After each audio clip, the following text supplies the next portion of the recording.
समन्ता चक्रवालेषु अत्रा गच्छन्तु देवता सद्धम्मं मुनिराजस्य सुनन्तु सग्गमुखदं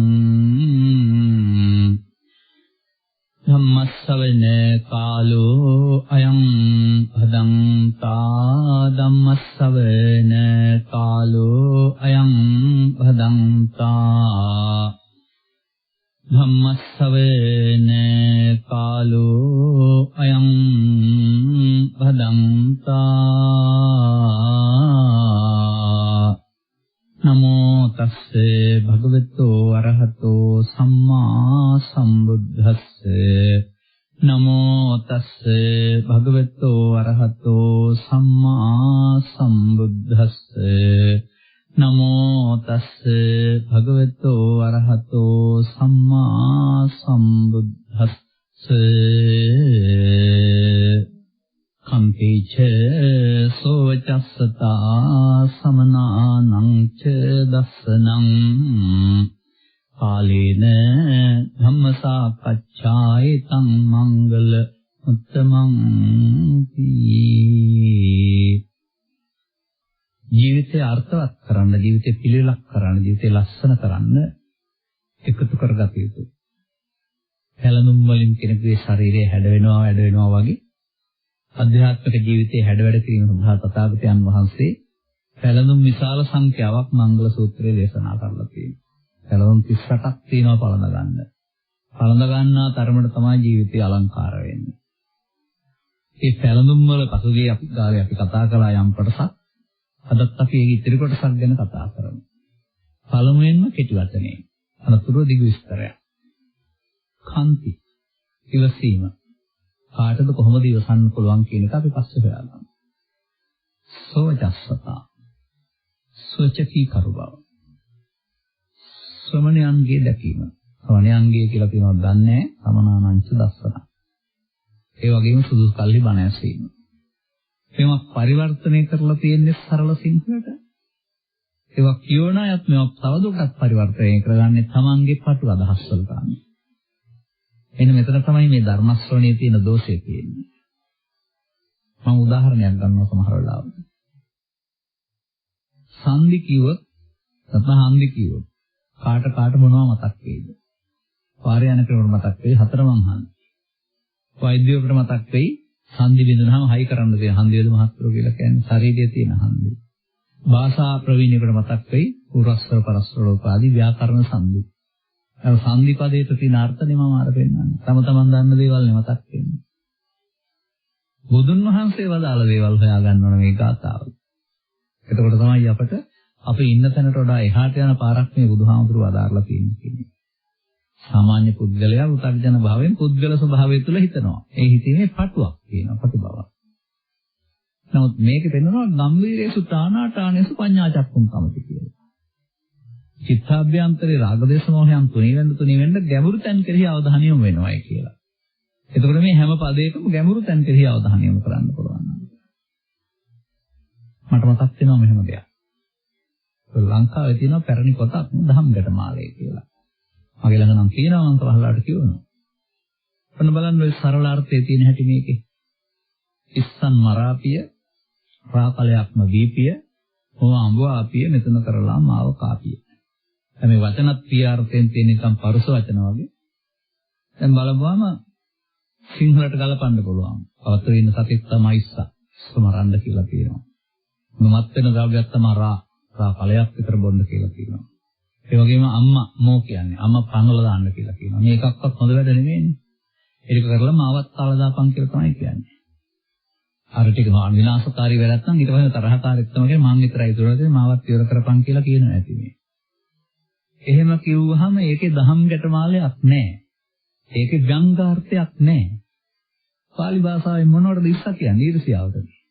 මෝහ අහිරි කනොත්තක් උද්දච්ච ලෝභ දිත්‍තිමාන දෝෂ ඉස්සා අන්න තියෙනත. එහෙනම් දහම් ගැටයක් නම් මොකද්ද වෙන්නේ? ඊර්ෂ්‍යාව මරන්න ඕන අපේ හිතේ තියෙන. දීපහම මොකද වෙන්නේ? හිස් වෙනවා. අර ඊර්ෂ්‍යාව කියන්නේ ද්වේෂය නම් රාග කියන්නේ රාගය. දීපහම හිස් වෙනවා වගේ රාගය සම්පූර්ණයෙන්ම හිස් කරන්න ඕනේ. නිකම් බෑ හැබැයි. මේ වැඩේ කරන්න මෝව අඹවන්න වෙනවා. මමත්වයේ සම්පූර්ණයෙන්ම ඉලවලා දාන්න මැදි. පස්සෙන් පන්නන ගිහින් ඉවර කරනවා මමත්වයේ ඉවර කරන්න. දැන් මේ ලෝභ දේශ මොහ ඉවරුණා නම් පුද්ගලයා තුළ මම ඉතුරු නෑ මාව කාපිය. මමත්වයේ කියලා දෙයක් ඉතුරු. හරි. වෙනම පැයක් බණ කියන්න පැය දෙකක් බණ කියන්න තියෙන ගාතාවක් මතකයි. ගාතාවනේ කවියක්. ගාතාවේම සිංහල අර්ථනේ කවිය කියන්නේ. ඒ වගේ මේ පදවල අරුත තථාගතරු දුටුවා වූ ගැඹුර මේ සමාජයෙන් අතුරුදහන් වෙනවා.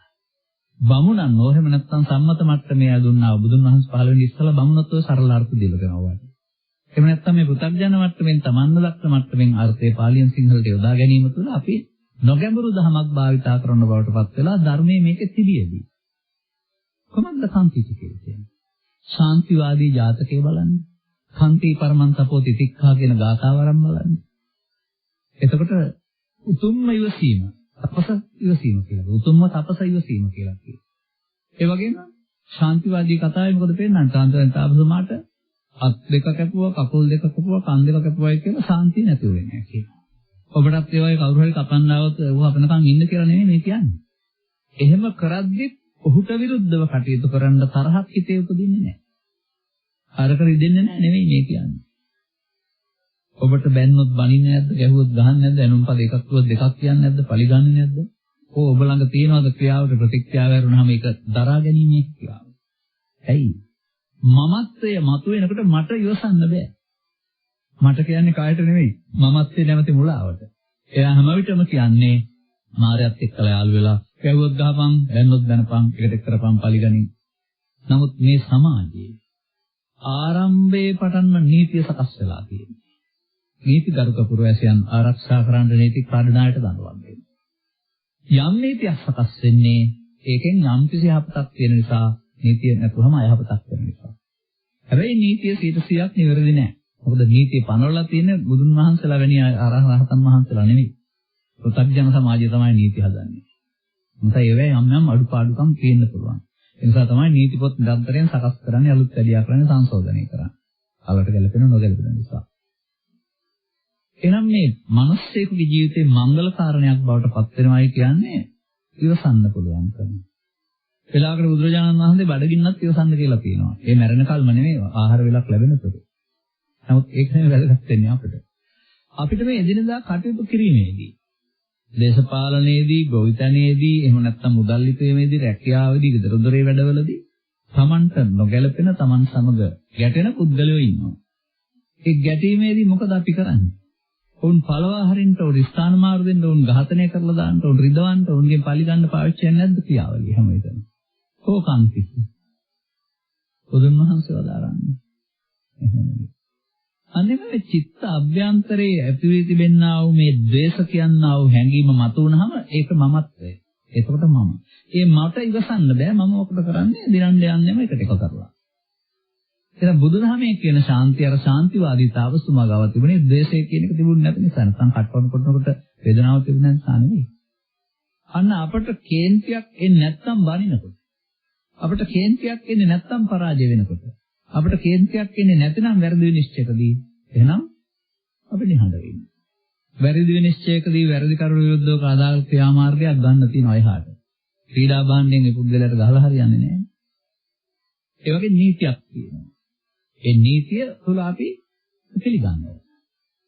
ඒක වැරදි නම් යම් තැනක ඊටත් නීතියට යන්න තියෙනවා. මේ පුද්ගලයන්ට අදහිංසා දීලා ප්‍රශ්න විසඳන්න හරියන්නේ නැහැ. වෙනවද මේ සමාජයේ එහෙම යම් කිසි ගැටලුවකදී මේ සාමය, සමගිය, සමාදානය, ඉවසීම ප්‍රශ්නයක් විසඳන මාර්ගයක් විදිහට භාවිතා කරන අය ඉන්නවයි කියලා? මොකනෝ හරි සුළු දෙයකටත් මොකද වෙන්නේ? පරල වෙලා කඩු කිරිසි එහෙම නැත්නම් විරෝධතා ප්ලාස්ටර් පෝස්ටර් ලියලා අරගෙන ප්‍රදර්ශනය කර කෑ ගහන දඟලන අය තමයි පේන්නේ ඉන්නේ අපිට නම්. ගතේතු ක්‍රියාමාර්ග දන්නවද බහලා තියනවද මේ හැම සැරේටම වඩා හිංසරේ ලොකුයි කියලා තියෙනවා. සද්ද බද්ද දැමීමට වඩා ගන්න ඕන ක්‍රියාමාර්ග තියෙනවා සංසොන්න. ඇයි වාදී ආවේගශීලී බව ප්‍රදර්ශනය කරන්නේ? පෘථග්ජන පුද්ගලයාට ජීවිතේ කොතනදීවත් මේ කාන්ති හුරුුනේ නැහැ. ඉවසීම හුරුුනේ නැහැ. එන්න ඉවසන්න පුරුදු වෙන්න නම් මම දන්නේ හැටියට නම් ස්කන්ධ පංචකයාගේ ඉදීම නිරෝධය කියලා ධර්මයක් අපි ළඟ සිද්ධ වෙනවා. මේ නිරෝධය දකින්න සිහිය තියෙනවා. අපිට දැනගත්තත් ස්කන්ධ පංචකයගේ විදිහේ මැරීම තමයි සිදු වෙන්නේ. අපි ඒක මමත්වෙන් අරගෙන ප්‍රතික්‍රියා දක්වන්න ඉස්සරහට තියන්න සූදානම් වෙලා ඉන්නේ. ඒ නිසාම අපිට ඉස්සරහට පැවැත්මක් සසර ගමනක් තියෙනවා. ඔය කාන්ති කියන වචනේ තේරුම අන්තිමට මේ ස්කන්ධ පංචකයේ අනාත්මයේදී හේතු විතරුනේ නැතනකොට ඒ ඉවසීම. ඒ ඉවසීමේදී ප්‍රතික්‍රියා දක්වන්න වෙන්නේ නැහැ. ඒක තේරුම් ගන්න ඕනේ. ඒ තේරුම් ගන්න මට්ටම දක්වා දරුවෝ හරි මව්පියන් හරි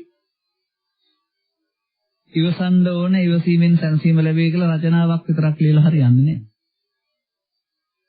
මව සහ පියා අතර, සහෝදරයා සහ සහෝදරිය අතර, බිරිඳ සහ සැමියා අතර නැත්තම් තවත් එන්න මේ වගේ පුංචි පුංචි ගැටන මත වුණාම ඒ මොහොතේ ඒක දරුවන්ට සමාජයට ප්‍රදර්ශනය කරන්නේ නැතුව ඒ මොහොතේ ඒක ඉවර කර ගන්න ඕනේ. පහර දීමට, දොස් පැවරීමකට, ගෙදරින් පැනීම වගේ මේ නිහින ක්‍රියාමාර්ග වලට යන්නේ නැතුව මේක හැංගීමක් නෙමෙයි. මේ හැංගීම වහාම සංසිඳව ගන්න ඕනේ. මේ හැංගීමේදී ඉස්සර පිටපු ස්වාමියා නැහැ, පෙම්වතා නැහැ, සහෝදරයා නැහැ. එතන ඉන්නේ මායя. ලෝභය, ද්වේෂය, මෝහය නැමැති මායя. ඉතින් මායя අපට ආවේශ වෙලා මාර වැඩ කරවෙනවා. අපි ලව්වා. මායя අපිට ආවේශ වෙලා මාර වැඩ කෙරෙව්වහම විඳවන්න වෙන්නේ මායයට නෙමෙයි අපිට. විපාක වාරයේ වශයෙන්. ඒ නිසා තමයි ඉවසීම උතුම් තපසයි කියලා කියන්නේ. ඒක කෙලස් තවන හොඳ ක්‍රමයක්. පළමුවත්, දෙවෙනුවත්, තුන්වෙනුවත්, හතරවෙනුවත්. දැන් ඔය සාමාන්‍යයෙන් කියනටක් කියන සමාජයේ. පළවෙනුවත් කියලා දෙවෙනුවත් කියලා තුන්වෙනි ඉවසලා ඉවසලා බැරිම තැන කියලා තමයි මේ ගැහුවේ හරි බැන්නේ හරි මොකක් හරි කියන්නේ. ඒ ඉවසලා නැහැ. ඇතුලෙන් මේක ගෙනිහින් තියෙන්නේ. ඉවසීම නම් අවසානයේ දක්වා ඉවසන්නේ. මේ ඉවසීම නැති මිනිස්සු ඉන්නවා එල්ලුම් ගහත් නියමලා දැන් කාමරවලට වෙලා. විනාඩියෙන් දෙකෙන් තුනෙන් තත්පර දෙකෙන් තුනෙන් සිද්ධියක් පාලනය කරගන්න බැරි වුන නිසා වෙච්ච වැරද්දක්. මේ කතාව මට හරියට මතක තියෙනවා මුළු කාලෙම කියන්න පුළුවන්. ඒකට බණ ටික කියන්න වෙලාවක් නැතුව නෑ. හින්දා ඒක කියන්නේ නෑ. ඒ නිසා දරුවන්ගේ කාලේ ඉඳලම මේ දැන් ඉන්න කෙනා ඉවසලා ඉන්න හොඳට දැන් මොනම ගැටුමක්වත් ඔබ ළඟ නෑ. චොක්ලට් එකක් ආහාරයක් බෙදා ගැනීමේදී, ක්‍රිකට් ක්‍රීඩා කිරීමේදී, ලකුණු දැමීමේදී, ඉඩකඩම් ගැටළු වලදී මේ වගේ කාරණාවලදී තමයි ඔබ ළඟ මේ සැඟවී ඉන්න ආව සතා. ඔබ නෙමෙයි ඒ සතා. සත්තුන්ට ඇති ගති ධර්ම අපි තියානේ ඉන්නවා. එළියට ආපු ගමන් අපි සතෙක් වෙනවා. මිනිස්සෙක් වෙන්නේ නැහැ. ඒ කියන්නේ තිරසන් වැඩ කරන්න එපායි කියලා. මේ හැඟීම් කියන විශේෂයේ චිත්තාභ්‍යන්තරයක් සංගවගෙන තියෙනවා. මේවා තමයි අපි අවශ්‍යගන්නේ. මේවෙන් තමයි අපට දුක් ගෙනත් දෙන්නේ. හැඟීමට වහල් වෙන පුද්ගලයාට ඉවසන්න බෑ. ඉවසිය යුතු තැනයි ඉවසන්න ඕන. පළවෙනි සහ දෙවෙනි සහ තුන්වෙනි තැනත් කියලා හතරවෙනි තැනත් ඉවසන්න ඕනේ කියලායි කියන්නේ. බැරිම තැන කියලා ගහලා හරියන්නේ නැහැ. ඉතින් ඒ වගේ සමාජයේ මේ ඉවසීම නැති වුනහම දෙන්නාගේ දෙදෙනෙක් අතර සම්බන්ධය එන්න දුරස්ත වෙලා රවල බලලා අනුම්පද කියලා බැනගෙන ගහගෙන එහෙම නැත්නම් ගෙදරින් පන්නනවා. එහෙම නැත්නම් මරා දානවා ඝාතනය කරනවා. ඒ ඉවසීමේ පාරද යන්නේ. මම සාමාන්‍යයෙන් ඔයාලට කියන කතාවක් තියෙනවා. මේ යම් යම් ගැටලුවක් විසඳ ගැනීමේදී හදන්න බැරි වැරදි කරන්න එපා. වෙනද මරුවෙන් පස්සේ ආයෙ වණ දෙන්න පුළුවන් නේ. සමහරවිට විකසාදුනෙන් පස්සේ ආයෙ ලැජ්ජ නැතුව බඳින්න පුළුවන් නේ. එයා ඒ හදන්න බැරි වැඩි. තව එක් වතාවට සිය වතාවක් 10 වතාවක් හඳුනාගන්න එකට ඉන්නේ කොහොමද? මේ දුර්වලකම කයේ නෙමෙයි හිතේ තියෙන දුර්වලකමක් නොගැලපීම. ඒක හදාගත්තාම නරක කෙනාම හොඳ වෙනවා. මම එහෙම දැකලා තියෙනවා. යම් යම් කාරණා දුරස්ත වෙච්ච අය පසුකාලීනව ආපහු ක්‍රියා පැනිසේ ඉන්නවා. මම දකින්නේ මෙහෙම දෙයක්. තමන් අවට පරිසරයේ ඉන්න කිසිවෙක් සම්බන්ධයෙන් ප්‍රතිරූපයක් ප්‍රතිබිම්බයක් හිත ඇතුලේ හදාගන්න එපා එරෙහි වීම අදහකින්. විරුද්ධවාදියෙක් විදිහට. එතකොට එයා නෙමෙයි විරුද්ධවාදියා තමන් හදාගත්ත කෙනා. දකින්නකොට ණයටත් අඳුකල වගේ අර එන්නේම අර තියාගත්තේ. දැන් මෙහෙම හදාගෙන නෙමෙයි කුංචි කාලේ ඉඳලා ඉන්නේ. ඒක නෙමෙයි වදේ. ඒ ටික අයින් කරන්න ඕනේ. අයින් කිරීම කරන්න පුළුවන් වෙන්නේ එකට එක කිරීමෙන් නෙමෙයි. ඒක පැවැත්ම කිරීම. නහි වේරේන වේරාණිනේ. ඒක වෛර කරන්න ගියොත් සංසිඳෙන්නේ නැහැ කියනවා සම්මන්තිය. සංසිඳෙන්නේ නැහැ කිසිම කලකත් උදාසන. හැබැයි සංසිඳීමක් වෙනවා අවේරේනක. අර පෙන්වන්නේ කිරීමද නොකිරීමද. මෙතන මේ වෛරය වල දාන්න පුළුවන් අපි. වර්තමාන ස්කන්ධ පංචකය තුළ නැසෙන්න අරින්න පුළුවන්. අන්නේ නැසෙන්න අරින එක තමයි මේ කාන්ති කියලා කියන්නේ. ඉවසිය යුතු තැන ඉවසන. ගහලා ඉවරලා ගෙදර ගිහින් ඉවසන එක නෙවෙයි. ඒක ගැඹුරු ධර්මතාව තේරුම් ගත්තාම තමයි මේක වැරදි බව තේරුම් අරගෙන මට මතකයි මේ වගේ කතාවක් මට කවුරු හරි කිව්වා. ඔබ දන්න කෙනෙක්ම තමයි කියන්නේ නැත්තේ. දරුවන්ට ආදරේ තාත්තා කෙනෙක්. දැන් තාත්තට දරුවන්ට ආදරේ නිසා තමයි මේ අවශ්‍ය දේවල් ගෙනත් තියෙන්නේ. දැන් ඉතින් දරුවාට අවශ්‍ය එල්ලම් සඳහා ලස්සන කුරුළු පිහාටු. දැන් කුරුළු පිහාටු ගන්න හොයාගත්ත ක්‍රමය තමයි ලස්සන තටු තියෙන කුකුලෙක් දෙකර අරගෙන යන්නේ. දැන් සතාටත් ආදරේ. දැන් කුරුළු පිහාටු වෙනකොට වැද්දුත් ගලවන්න පුළුවන්. වැද්දුත් ගලව රිදෙනවානේ. ගලවෙන්න තියෙනවා කතරකින් කැපුවොත් එහෙම. ඌට රිදෙන්නේ නැහැ ඌට ආපහු ඇවෙයි කුරුළු පිහාටුත් හම්බ වෙනවා. අර සතාට ආදරෙන් තමයි ඌ ඝාතනය කරන්නේ නැතුව මේ වැඩෙත් කළේ. අන්න එහෙම මේ සමාජයට ආදරේ නම් තමන්ගේ අනිත්යට ආදරේ නම් හානි කරන්න බෑනේ. එහෙම එකක් ආදරේ කියලා කියන්නේ. කම්පිච්ච. ඊළඟට තවත් කාරණයක් තියෙනවා. සෝවචස. ඒක ස්වභාවයෙන්ම සමහර දරුවන්ට පිළිහිටනවා. නැතත් පුරුදු කරන්න ඕනේ. ඉක්මවා නොයාම. ගුරුවරයා, මව, පියා ආදී කොට ඇති මේ කවුරුවත් ඉක්මවා නොයන් කලේ. සුවච. කීකරු බව කියන එකේ තේරුම මේ සාන්තදාන්ත තීන්ත කුඩුවක් වගේ ඉන්න ඕන කියන එක නෙවෙයි. කීකරු බවල් කීපයක් මේක තියෙනවා. හමුදාවට ගියා නම් හමුදාවේ ඉහළ නිලධාරීන් අනට කීකරු වෙනවා. නැත්නම් එන්න වෙන්නේ නැහැ. නැත්නම් කුටි කාලා තමයි එන්නේ. ඒ වගේ රටයක් නීතියක් පනවලා තියෙනවා රටේ යම් යම් කාරණා සම්බන්ධයෙන් නීතියට කීකරු වෙන්න. ඒක වැරදි නම් පස්සේ කාලෙක හඳුනාගරුවාම නීතියට කීකරු වෙනවා. අනෝගේ අපිට මේ ස්වභාව ධර්මයේ යම් යම් නීති දීලා තියෙනවා. විවාහය සම්බන්ධයෙන් පිළිගත්ත නීතියක් නැද්ද? හැම එකක්ම තියෙනවා. එහෙනම් මේ පුද්ගලයාට කීකරු වීම කියන අර්ථයෙන් අපි මේ විශේෂයෙන් සමාජයේදී අපි මේ කතා කරන ධර්මයේ තුල ධර්මයට කීකරු වීම එකක් ගැඹුරු කරුණක් ඒක. නමුත් ඊට මෙහා පැත්තේ කීකරු වෙන ක්‍රම දෙකක් තියෙනවා. එකක් තමයි පස්සාදිපතේ. තමන්ගේ හදවත වරදක් කරපම තමන්ට දොස් පාරුණා නිදා ගන්න හම්බ වෙන්නේ. ඒ නිසා තමන්ට කීකරු වෙලා වැරදි නොකර ඉන්න. ලෝකේ නීති සහ ලෝකේ අපි අපවාදයට ලක් කරනවා. ලෝකාධිපතියෝ. ඒකට බය නම් වැරදි කරන්නේ නැතුව මේක කීකරු වීම. එහෙමයි මේ කීකරු කියලා කියන්නේ. අනිවාර්යෙන්ම මම දකිනවා ත්‍රිපිටකය තුළ ලෝකේ ආරම්භයේ ඉඳන්ම නීතිය හැදිලා තියෙන්නේ නම් ගරු කරන්න නීතිය පනවලා තියෙන්නේ සාමකාමී මිනිස්සුන්ව අද දින්න නෙමෙයි. සාමකාමී මිනිස්සුන්ගේ අයිතිවාසිකම් උදුරා ගන්න විට ඔවුන් පාලනය කරන්නයි නීතිය හැදිලා තියෙන්නේ. එහෙනම් ඔබ සාමකාමී මිනිසෙක් නොවෙනවා නම් අනිවාර්යෙන් ඔබට නීතිය වේදනාව විඳින්න සිද්ධ වෙනවා. ඒ නිසා කරන්න ඕනේ නීතියට කී ගන්න කී කරුණාව නීති දර්ශනහම මවට පියාට ගුරුවරයාට කී කරුවෙන් එහා පැත්තට මෙන්න මේ විදිහට මේ යම් කී කරුවේ.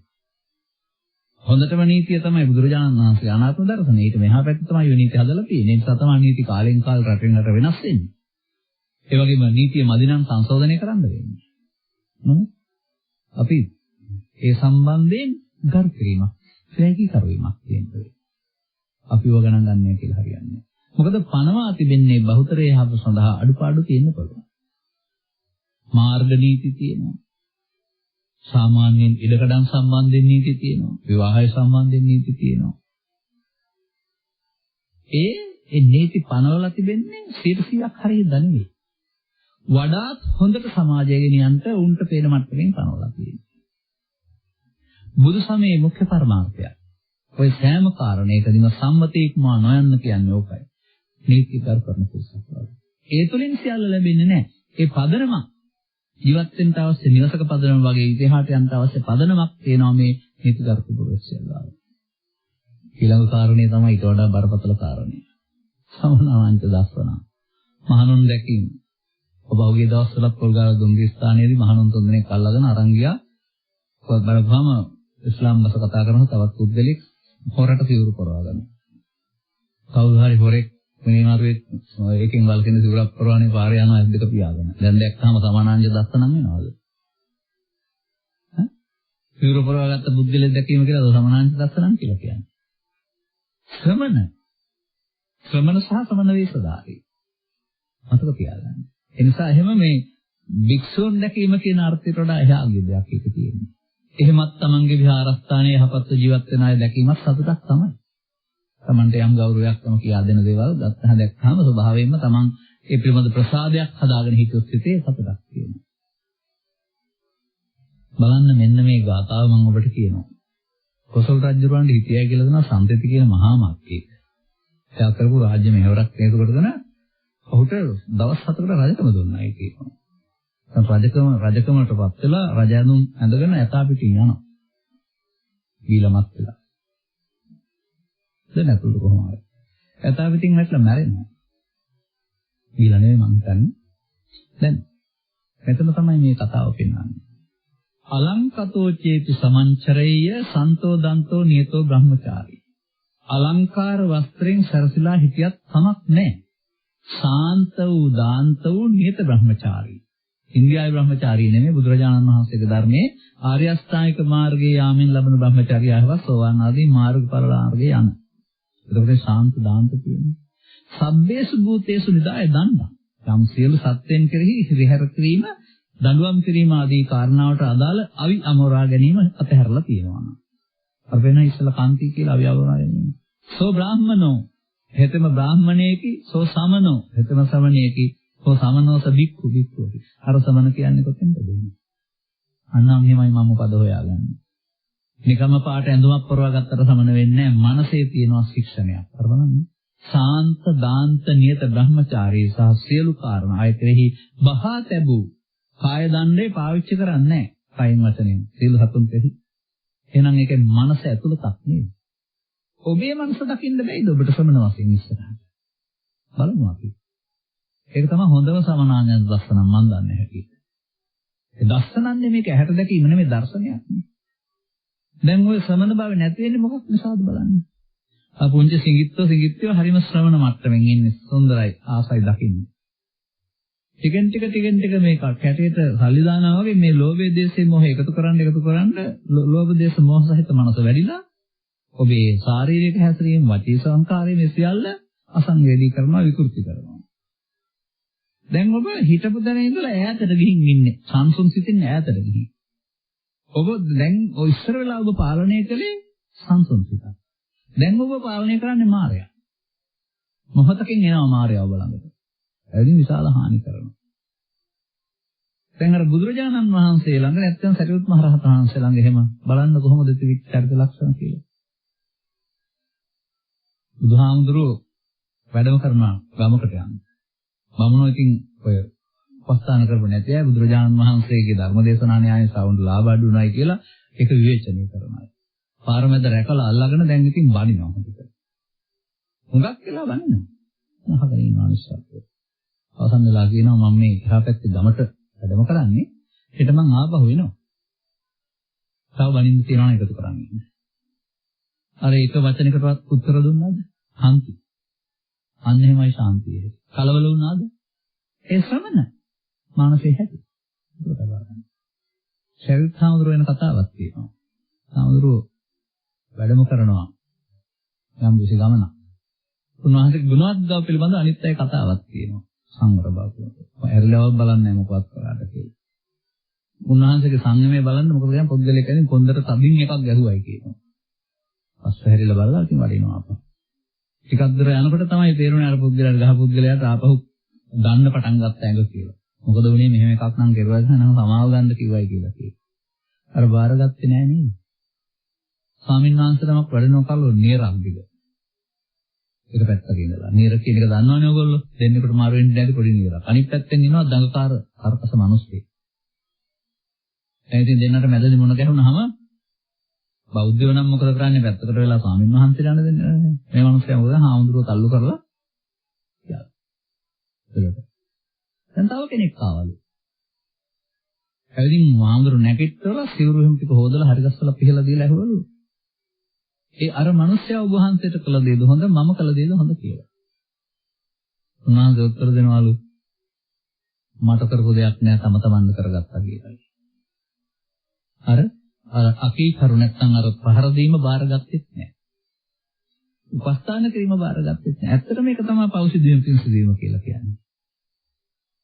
යන්න ගිහින් බෝධියට වඳින්න පින් වාක්‍යයක් කියන්නේ නෑ බෝධිය. යන්න ගිහිල්ලා බෝධිය අත්තක් කඩන්න සාප කරන්නෙත් නෑ බෝධිය. යන්න එහෙම එපා කඩන්න මං කියන්නේ උදාහරණයක් විතරයි නේ. ඒ කියන්නේ නිස්සද්ද වෙන්න දන්නවා බෝධිය. වඳින කෙනාට පින් සිදු වෙනවා, අපහාස කරනාට පව් සිදු වෙනවා. ඒක හිතේ වැඩක්. කරනහම බෝධිය වැඩක් නෙවෙයි. තේරුම් ගන්න ඕන මේවා. බුදු පිළිමයට හානියක් කරොත් එහෙම බුදුහාමුදුරුවෝ නඩු දාන්නේ නැහැ. පව් සිදු වෙනවා. බුදුන්ට වැඳොත් එහෙම මල් පූජා කරොත් එහෙම බුදුහාමුදුරුවෝ පින් දෙන්නෙත් නැහැ. හැබැයි පින් සිද්ධ වෙනවා. ඒ නිසා මේක අපි ළඟ තියෙන වැඩක් කියලා තේරුම් ගන්න ඒක උදව් කරගන්න. එන සමනානංච දස්සනං කියන එකේ තේරුම අන්න අර සරියුත් හාමුදුරුවෝ ගාව තිබුණේ. අර පහරක් ගහද්දි මේ සංසම් ස්වභාවය සමන් මානසිකත්වය යහපත් වූ මානසිකත්වය ඒක කලබල වෙන්නේ. ඔබටත් මේ ධර්මයේ තුලින් මේ සමනයා ගාවට යන්න පුළුවන් ඔබේ ඇතුලේ ඉන්න. ඔය සමනයා දැන් ඉතින් අයින් කරගෙනනේ ඔය ඉන්නේ. ලෝභය දේශේ මොහේ පාවිච්චි කළා වෙන සලු කරවලා තියෙන්නේ. ශ්‍රමණ සලු වෙනවද? ලෝභ දේශ මොහ සලු අයින් කරනකොට තියෙනවා ශ්‍රමණ භාවයක්. ඒකදි මේ ලෝකේ ලාභ අලාභ සැපදුක් නින්දා ප්‍රශංසා කියන කාරණා ඊතල වගේ වදින්නේ නැහැ.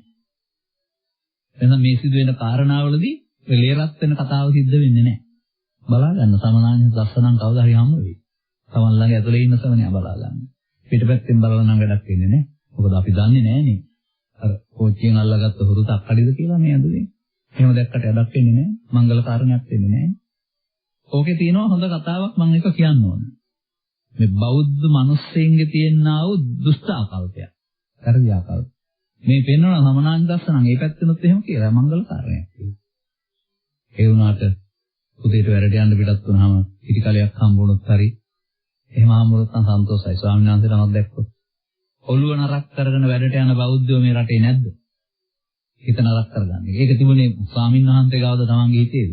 අර තමන් පදිංචි කරගත්ත මිත්‍යා දෘෂ්ටික වැරද්ද. එහෙමත් තියෙනවා මේ සමාජය අපි දන්නවා. ඒ මංගල කාරණා තිබුණේ බුදුහාමුදුරන්ගේ නෙවෙයි බමුණු සමාජයේ. විත්ත මංගල මුත මංගල ස්ත මංගල. තවත් අපිව තියන් ඉන්නවා සමාජයේ. මේ සමන භාවයටපත් දකින්න පන්සලටම යන්න ඕන නැහැ. සිවුරම පරවන්න ඕන නැහැ. මේ ඕන කෙනෙකුට ධර්මයේ තේරුම් ගැනීම තුළ දසවස්තුක සම්මාදිට්ඨියට පැමිණ ඊට පස්සේ ආර්ය සම්මාදිට්ඨියට එන්න පුළුවන් නම් එතන තියෙනවා මේ ලෝභයෙන්, ද්වේෂයෙන්, මෝහයෙන් ටික ටික අඩු වෙනකොට හමු වෙන ශ්‍රමණ භාවය. අර පෙන්වන්නේ ඒක තමයි සෝ බ්‍රාහ්මනෝ සෝ සමනෝ සබික්ඛු ඇඳුම මොකක් වුණත් කමන්නේ වූ ඇතුළතින් ශ්‍රමණෙක් බ්‍රාහ්මණයෙක් භික්ෂුවක් කියන්නේ. අන්න දකින්න අනුංගාවෙන් ශ්‍රමණයෝ දකින්න යන්න එපා. තමන්ගාවෙන් ශ්‍රමණයෙක් දකින්න පුරුදු වෙන්න. සංස්කාර ධර්මයන්ගේ අනිදුක්ඛානාත්මය ශ්‍රමණ භාවය දකින්න යන පාරයි. දුකට හේතුව දැකලා දුකට හේතුව දැකලා නැති වූ තැන දැකලා අනුගමනය කරන මාර්ගය ශ්‍රමණෙන් දකින්න පාරයි. පටිච්චසම්පාදයේ සදුකට හේතු දැකලා සතර ඇවිදින පැත්ත දැකලා මේ පැත්තට ගියොත් නිරෝධ වෙනවද කියලා දැක්කොත් මේ ශ්‍රමණෙන් දකින්න යන පාරයි. මොකද ඔය කොමන පාරෙන් පෙන්වන්නත් ඔය ශ්‍රමණයා දකින්න යන තියෙන පාර. මම මෙහෙම ගලපන්නේ ඇයි අත්දීපා වික්‍රේ විහෙරත අත්ත සරණ අනන්‍ය සරණ ධම්මදීපා විහෙරත ධම්ම සරණ අනන්‍ය සරණට බුදුහාමුදුරුවෝ වදාරනවා. තමන්ට තමන් ආලෝකයක් කොට දිවෙනක් කොටගෙන වාසය කරන්න තමන් සරණ යන්න කාගේවත් සරණ යන්න එපා. ධර්මයේ සරණ යන්න කාගේවත් සරණ යන්න එපා. බුදු වචනයක් නේ නම් කාගේවත් සරණ නෙමෙයි තියෙන්න ඕන තමන්ගේ සරණ. හොඳයි මේ සංස්කාර ධර්මයන්ගේ අනිදුක්ඛ අනාත්මයට ලෝභ දේශමස වෙනකොට තමයි යන්නේ ශ්‍රවණේක ගාවට නෙමෙයිද තමන් ගාව. ඒක මංගල කාරණයක් නෙවෙයි ඊට පස්සේ. නිසා අරක සරලාර්ථය මහණුන් දැකීම. එතකොට අනුන් පිටින් දැකලා ඇස් දෙකෙන් දැකීම. මේ කතා කරන්නේ ප්‍රඥාවෙන් දැකීම. සවනාන්ත ලස්සන. තමන් තුළම මේ ශ්‍රමණයා පුංචි කාලේ හිටියා. දැන් ওই ශ්‍රමණයා අයින් කරගෙන තියෙන්නේ මේ අර මායයට අයිති භාජන ටිකක් බාන්න ටිකක් විතර එකතු කරගන්න. ඔය ටික අයින් කරලා දාන්න පුළුවන් නම් ආයෙත් ශ්‍රමණයා ඔබ ළඟ ඉන්නවා. මතු කරගන්න පුළුවන් නම් ජීවිතේ අර රජක මාතයාරලා ආපු රජුරු අහෝසුකම් කියලා උදම් වෙනවා වගේ ඔබටත් මේ ජීවිතේ මේ කර්කස සමාජයක් තුළ එහෙම කර්කස කාරණාවලට ප්‍රතික්‍රියා නොදක්වා ඉන්න අවශ්‍ය සංසුන් මනසක් හම්බ වෙනවා. තව එක දෙයක්. එහෙනම් ඉතින් ඕනෑ තරම් පැත්තට හරවන්න පුළුවන් නිසා. කාලේන ධම්ම සාකච්ඡා. වැඩක් නැති හින්දා කරන්න දෙන වැඩක් නෙවෙයි තියෙන්නේ. ධර්ම ශ්‍රවණය කරන් පස්සේ යම් ගැටලු තියෙනවා නම් ඒවා නේද සාකච්ඡා කරන්න ඕනේ. අනිවාර්යෙන් සාකච්ඡා අවශ්‍යයි. අපි අත්දකින්න දකිනවා. මේ සමාජය පුදුම විදිහට බුදු සමයේ අර්ථ විග්‍රහය වරද්දාගෙන ඉන්නවා. එක මාතෘකාවක් මම සාකච්ඡා කරන්නම් එක. ඒකම නෙමෙයි කාලේන ධම්ම සාකච්ඡා කියන්නේ. ඒ වගේ තමන්ට තියෙන ආදුරු ආකාරයේ දේවල් නිවැරදි කර ගැනීමයි. එතකොට තමන්ට ගැටලුවක් තියෙනවා නම් ඒ ගැටලුව විසඳ ගන්න අවශ්‍ය වෙනවා. ඒක ධර්ම ශ්‍රවණයෙන් පසු මතුවෙන දේවල්. මට සමහර ධර්ම දේශනාවක් කරපුවම අහන්න ප්‍රශ්න තියෙනවා කියලා කියනවා. මම නම් පළවෙනි ධර්ම දේශනාවේ ප්‍රශ්න අහන්න දෙන්නේ නැහැ. 10ක් විතර අහලා ඊට පස්සේ තව තියෙනවා නම් ප්‍රශ්න අහන්න කියලා මම කියනවා. ඒ 10ක් අහනකොට ප්‍රශ්න ඔක්කොටම උත්තර දෙලා ඉවරයි අපි ආය අහන්න ප්‍රශ්නයක් නැහැ. ලෝකෝ ප්‍රශ්නයක් මේ සමාජයේ තියෙනවා. අපි විවරණය කරමු. ඔබ වෙනුවෙන් නෙමෙයි සමස්ත සමාජය වෙනුවෙන්. කොහොමද මේ ප්‍රශ්නේ හැදෙන්නේ? අන්‍යාගමික කල්පනා කරනවා මේක ආත්මයක් තියෙනවා. එහෙනම් මේ ආත්මය සදාකාලික ස්වර්ගයට හරි නිරේට හරි යනවා. හින්දු භක්තිය කල්පනා කරනවා මේ ශරීරයේ ඉන්න අංගුක්ති මාත්‍ර පුත්‍ර කියලා පුතෙක් නැත්තම් ශරීර ආත්මයක්. කොන පුනරුත්පත්තිදී මෙයා තමයි හට යන්නේ. ඒකේ හින්දු ධර්මෙත් තියෙනවා අනිකුත් ධර්ම වලත් මෙහෙම ආත්ම සංකල්පයක් තියෙනවා. අපිත් ඉතින් කල්පනා කරනවා. පරලෝක ප්‍රාප්තයි. මේ යනවා. පරලෝ යනවා. පරලෝ යනවා. මේ ලෝ එහෙම මෙහාට ගියා යනවා. අපි ඉතින් හිතන් ඉන්නවා කවුරු හරි පරලෝ යනවා කියලා. දැන් කල්පනා කරලා බලන්න. කය අපි කියනවා මරණයටපත් වුණාම කයෙන් සිත ඉවත් වුණායි කියලා. එතකොට කියන්නේ එතකොට මොකද්ද මృత කලයේ බවේ. මේක ඉතින් බලපල්ලට යනවා එහෙම නැත්නම් ආදාහනාගාරයට යනවා ඊට යන්නේ නැහැ. අලු වෙනවා. එහෙනම් හොඳට තේරෙනවා කයක් යන්නේ නැහැ කියලා. සිත ගැන බොහෝ දෙනාට අවබෝධයක් නැති එක තමයි මෙතන තියෙන ප්‍රශ්නේ. සිත කියන්නේ මව් කුසින් ඉපදුන තැනලා මැරෙන කල්ම තියෙන එකක් නෙවෙයි. බුදුහාමුදුරුවෝ වදාරනවා උදේ උපන් හිත දවල්ට නෑ දවම් පස්ස හවසට නෑ හවස පන්ත හෙටට නෑ මොහොතකින් වෙනස් වෙනවා. සිත උපදින්න තැන් 6යි ඔබට ඇස කන නාසය දිවකය සහ පහ නැතුව හිත. දකින්නකොට හිතක් උපදිනවා. ඒ හිතවල නම් කියනවා චක්කු විඥාන සෝත විඥාන ගාන විඥාන જીවහා විඥාන කාය විඥාන මනෝ විඥාන. ඒ තමයි සිත් 6ක්. මේ සිත් හටගත්ත ගමන්ම අවශ්‍ය කාර්යය කර දීලා නැසෙනවා. විඥාන කියන්නේ ඇසෙන් රූපය හඳුනන සිතට නම. සෝත විඥාන කියන්නේ ශබ්දය හඳුනන සිතට නම. ගාන විඥාන කියන්නේ දිවෙන් හිත හඳුනන සිතට නමක්. ඒකට ඒව හටගත්ත ගමන් නැතෙන්න ඕන ඊළඟට යනකොට. ඒ විඥාන කියන එක පංචස්කන්ධයේ විඥාන චෛතසිකයේ බව දන්නේ නැති කට්ටිය විඥානයක් කියලා එකක් යනවා කියලා තමයි හිතන් ඉන්නේ මෙහෙන් එහාට. තව ඔකට මෝඩකමකුත් කරලා දිනවා පොතක්. මොකද මහා තණ්හා සංඛ්‍ය සූත්‍රය විග්‍රහ කිරීමේදී පැහැදිලි කරනවා මව්පියන්ගේ එක්වීම නැත්නම් මවගේ උතුණී භාවය නැත්නම් ඉතුවීම තුන්වැන්නාගේ පැනීම. ඒ තුන්වැන්නාගේ පැනීම පැමිණීම කියන එක තියෙන්නේ ගන්ධබ්බෝ පච්චපට්ඨිතෝ හොති කියලා. මේ ගන්ධබ්බ කියන වචනේ පාවිච්චි කරන්නේ එකෙක් එනවා කියන්න නෙමෙයි. ඒකට අවශ්‍ය හේතුවක්. හේතුව විස්තර කරන්න තමයි ගන්ධබ්බ කියන වචනේ පාවිච්චි කරන්නේ. කර්ම ශක්තිය අවිද්‍යාව. මේක සිංහලට පරිවර්තනය කරනවා විඥානයක් මව් කුසට බැසගනීද? දැන් ඉතින් අර වහලෙන් පල්ලෙහාට බහිනවා ඉනිමගත් කියලා බහින්න ඕනේ ඒක. විඥානය. විඥාන කියන පදේ තේරුමක් දන්නේ නැති කට්ටිය තමයි මේ විඥානයක් මව් කුසට බැස ගන්නවා හරි මෙහෙම පරලෝට යනවා හරි කියලා හිතන්නේ. ඔබ හිතනවා නම් මෙහෙම මැරිලා කොහෙත් යනවා කියලා ඒ තාක්කල් ඔබ බෞද්ධ නෙමෙයි කේවට්ට පුත්ත සාතිවාදී.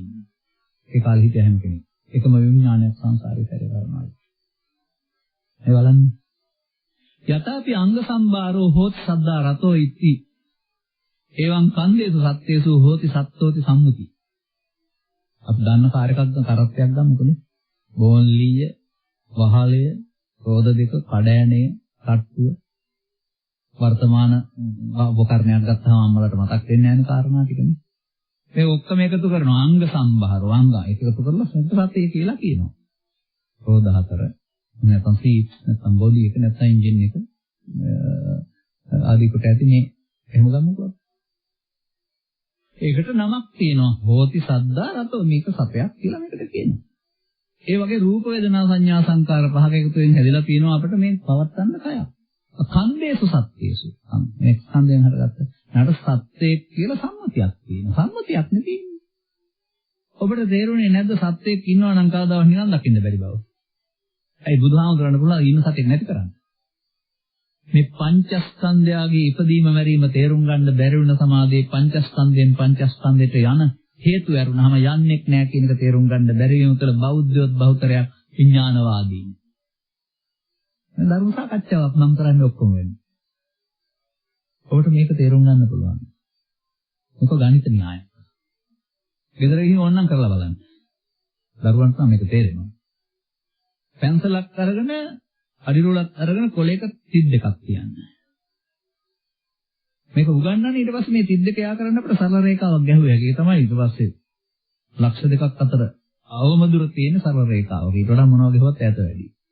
මේ න්‍යාය ඊළඟට උගන්වනවා අපිට ඉරක් ගහන්න ඕනේ නැහැ. අර පැන්සල තිත ගාව වෙනදා තිත කියන යන්න. එතකොට ඉබේම සරල රේඛාව හැදෙනවායි කියන්නේ. සරල රේඛාව කියලා කියන්නේ තිත් ගොඩක් කියලා එකෙන් කියන්නේ. එක ළඟ තියෙන තිත් ගොඩක් එකට එකක් සම්බන්ධ.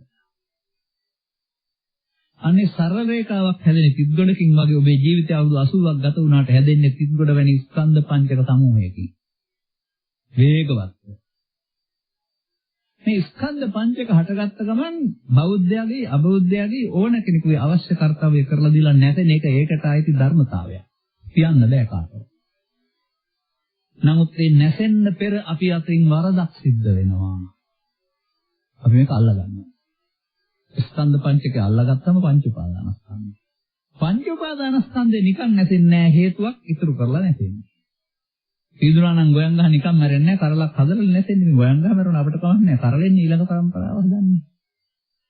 මේ ස්කන්ධ පංචකේ නැසෙන අතරතුර උපාදාන කරගත්තොත් ඒක පව උපාදාන වෙන්න පුළුවන්, පින උපාදාන වෙන්න පුළුවන්, ධාන උපාදාන වෙන්න පුළුවන්. උපාදාන වන ස්කන්ධ පංචකේ නැසෙන්නේ ඊළඟ ස්කන්ධ පහක් හටගන්න හේතු ඉතුරු කරනවා. අනුසේති. මේකට කියන්නේ අංකෝ විත්තේ අනුසේති අරමුණ වශයෙන්. ඒ හේතකෙන් තමයි ආපහු හටගන්නේ. මෙලොව වශයෙන්ුත් අද තරහ වෙලා තිබ්බත් හෙට එන්නේ තියපු නිසා. ඒ වගේ මෙහෙන් තියෙන එකක් නිසා තමයි පරලෝකට ප්‍රතිසන්දි හම්බ වෙන්නේ. තියෙනවට කියනවා පව් හේතු, පින් හේතු, ධාන හේතු. පව් හේතු ඵලය අපායට. පින් හේතු ඵලය කාමසුගතිය. ධාන හේතු ඵලය උපයarti බඹතරවල. එතකොට ඒ හේතුන්ගේ පාප හේතුවේ ඵලය දුගතිගාමී, පුණ්‍ය හේතුවේම කාමසුගතිය, ධාන හේතුවේ ඵලය රූපයarti බඹතල. මේ සතෙක් ගියාද කොහාටවත්? කය ගියාද කොහාටවත්? සිත ගියාද? නෑ, ඒ කයිසිත උදව් කරගෙන පවතින හේතු තිබ්බේ ඇයි? තියෙන හැම එකක් නිසාම පුනර්භවය. පුනරුත්පත්තිය නෙමෙයි. පුනරුත්පත්තිය අපට අයිති නෑ. ඒක හින්දු ධර්මයේ පවතිනා මේ ආත්මේ පරලෝට යන එක මෙහෙට විතර එහි යන්න ඕන. ඒක විඥානවාදය. මෙතන කර්ම හේතුයි විපාකයේ ඵලයයි. අතට තබා ගන්න. එහෙනම් මේ ස්කන්ධ පහෙන් එහා පැත්තට මොකුත් යන්නේ නැහැ. කර්ම හේතු ඉතුරු වෙන එකට කියනවා අවිජ්ජා පත්‍ය සංඛාරා. අවිජ්ජා පත්‍ය සංඛාරා අවිද්‍යාව මූත කරන සත්‍යය පවුපින් රැස් කරයි. අන්නේ වචනෙන් පෙන්වන්නේ හේතු කියනවා කය උදව් කරගෙන. ඒ හේතුන්ගේ ඵලයක් වශයෙන් අනාගතේ හට ගන්නව ඇරුණාම පව් හෝ පින් හෝ ඥාන හේතු නැත්නම් එහෙම ඇවින්නේ කවුද සතරේ. මගේ හොඳ උදාහරණයක් තියෙනවා කීප වතාවක් කියලා මට නැති වෙලා තියෙනවා. අලුත් අය ඉන්නවනම් අහගන්න. මෙහෙමයි මම කතා කරන්නේ. ಭಾರತೀಯ සමාජයෙන් උදාහරණයක් ගන්නවා. චුන්දසූර්කරක කෙනෙක් හිටියා. පව් එකතු කරලා පවෙන් දුගතිගාමී වුණා. මට්ට කුණ්ඩලී කියලා කෙනෙක් හිටියා. බුදුන් දැකලා සතුටු වෙලා පිනෙන් පරලෝකීන් දෙවියන් අතර ඉපදුණා. ආලාර කාලම කියලා කෙනෙක් හිටියා. ලෞකික ධානය උපදවාගෙන ධානයෙන් පරලෝකීන් බඹලෝ ඉපදුණා. සරියුත් මහ රහතන් වහන්සේ කෙනෙක් කියලා හිටියා. පව් තිබුණෙත් නැහැ, පින් තිබුණෙත් නැහැ, ධාන බීජ තිබුණෙත් නැහැ, කර්ම බීජ නිසා පරලෝකීය නැහැ. ඔබ කියනවා පිරිනවන් වැඩිය කියලා. ඇත්තනම් පරලෝ නොයාමනේ. පවෙන් පරලෝ යාම, පිනෙන් පරලෝ යාම, ධානයෙන් පරලෝ යාම කර්ම බීජ වල විපාක නෙවෙයිද? පව් පින් බීජ නැතුවම පරලෝ නොයාම. ඒකට තිබුණ හින්දා නැති කෙරුවාද? බීජ නැති හින්දා ඵලෙ නැති වුණාද? සසර ගමන කෙරෙමු කෙරවර කියන්නේ කම්මක්ඛය දුක්ඛක්ඛය නෙවෙයි. අපි කර්ම රැස් කරන එකේ හිර වෙලා ඉන්නවා. කර්මක්ෂය කරන කර්මයක් තිබෙන බව අපි දන්නේ නැහැ. එහෙනම් විඥානයක් මෙහෙන් එහාට යනවා කියලා හිතන තාක් කල් ඔබට බෞද්ධ වෙන්න නම් බෑ. බය නැතුව මං ඍජුව කියන්නේ මේ. ස්කන්ධ පංචකයේ ඉදීම මැරීම හරියට තේරුම් ගන්න ස්කන්ධ පහෙන් අනිත් පහටවත් මොකවත් යන්නේ නැහැ. ස්කන්ධ පහ නැතෙනවා. ඒ තියෙන හේතු නිසා ඊළඟ උපාදාන ස්කන්ධ පහළ වෙනවා. ස්කන්ධ පහෙන් පහළට. ඒක හඳුනා ගැනීමට විඥාන කියන්නේ. අනේකකට නෙමෙයි. එතකොට එහෙනම් අපට අනාගතයක් තියෙන්නේ පුතග්ජන භාවය තුළ පව් හේතු, පින් හේතු, ධාන හේතු තිබුණොත් තමයි සතර ගමනක් තියෙන්නේ. එකක්වත් නැත්නම් බුදුන් දකින්න පුළුවන් වෙනවා. මේ ගෞතම සාසනය තුළ. නිසා කාලේන ධම්මසවණන් වල එක මාතෘකාවක් කියන්නේ එක වචනයක් විතරයි මම පැහැදිලි කරේ ධර්ම සාකච්ඡාවල. ඔබට තියෙන ගැටලු සාකච්ඡා කරන්න. නැත්නම් දුරකථන අංකය ඉල්ලලා ගිහිල්ලා එවන්න. මේ වගේ ධර්ම දේශනාවල සාකච්ඡා කරන්න. දැනුත් ඔය එහෙම වචනයක් එළියට ගත්තේ කව කෙනෙක් විමසපු ගැටලුවක ප්‍රශ්නයකට උත්තර දීමක් විදිහට. සමාජය තුළ මේ වැරදි අවබෝධය තියෙනවා. එසේනම් අද දවසේ මේ ගාථාව ඔස්සේ අපි කරුණු පැහැදිලි කළා. ඔබේ අවබෝධය පුළුල් කරගෙන ඔබේ දරුවන්ට නිවැරදි අවබෝධය ලබා දී ඔබට වඩා අධ්‍යාත්මිකකින් ඉදිරියට යන දරු පරපරක් හදාගනිමින් මේ රටට වෙන්න යන හානිය වළක්වාගෙන බුදුසමෙන් පෙන්වන මේ උත්තරීතර සැනසීම ලබා ගන්නට අවශ්‍ය අවබෝධය පිණිස මෙම කරුණු පැහැදිලි කිරීමේ හේතු වාසනා වේවායි කියන ප්‍රාර්ථනා කරමින් ධර්මානුශාසනාව මෙතකින් අවසන් කරනු ලබනවා.